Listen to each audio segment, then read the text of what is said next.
Colin and the Leprechaun. Colin and the Leprechaun. Table of contents. Colin goes to Ireland. Jack Frost and the Leprechaun. Glossary. Colin was so excited. She had never been to Ireland before. She had never even been on an airplane. Now she was here, landing in Dublin, Ireland's capital city. Colleen and her parents were visiting her grandparents. She had never met them in person. She had only talked to them on the phone and seen them in family pictures. As Colleen walked out of the airport, two strangers grabbed her and started hugging her. After a few seconds, she realized that they were her grandparents. Colin watched out the car window. As the family drove by some fields, her grandma said mysteriously, "Colin, be sure to keep an eye out for the little people." "Little people?" questioned Colin. "Who are the little people?" "The little people are the fairies," said Grandma as she drove. Tales of the fairies go back to Celtic times in Ireland and Scotland. We have many legends and stories that tell about the fairies in their world. "Yes, we do," said Grandpa. "There are many kinds of fairies. A leprechaun is one kind. He looked like a small old man. He's not friendly, lives alone, and spends most of his time making shoes." Colleen had heard about the leprechaun before. "One of the great things about leprechauns," continued Grandma, "is that each one keeps a pot of gold. If you find a leprechaun, don't take your eyes off it," Grandpa warned. "Legends say that if you keep your eyes on the leprechaun, we'll have to take you to this treasure," Grandma continued. "A long, long time ago," Grandma said, "a man named Jack Frost found out the leprechauns could be tricky fellows." "Tell me about Jack Frost," said Colleen.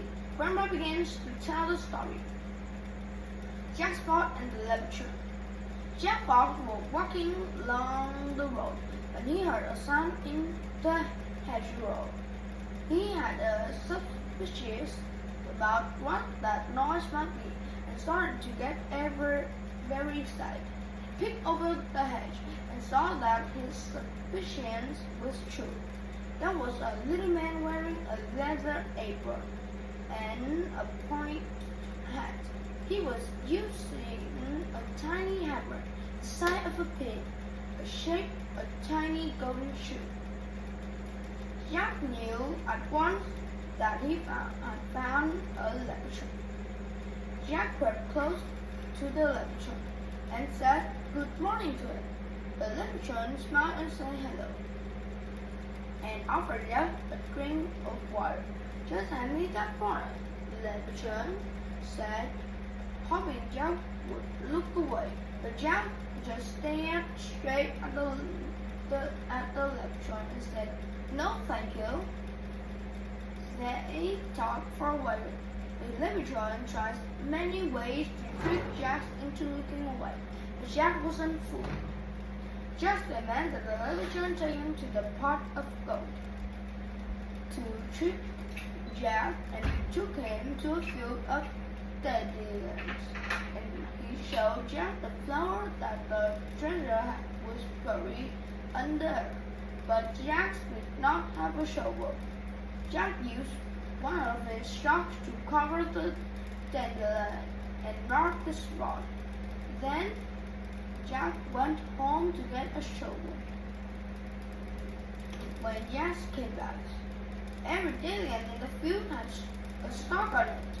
He never did find the stalk that marked the buried pot of gold. Jack carried the stalk home and told his wife what happened. She said that at least he would not need new socks for a while. Then they both started laughing. Colin and her parents started laughing too. Imagine a field full of sharks, exclaimed Colin. What's a funny story? Colin could see that she was going to like learning about early land from her grandparents. This would be a great visit. Thank you for listening and goodbye.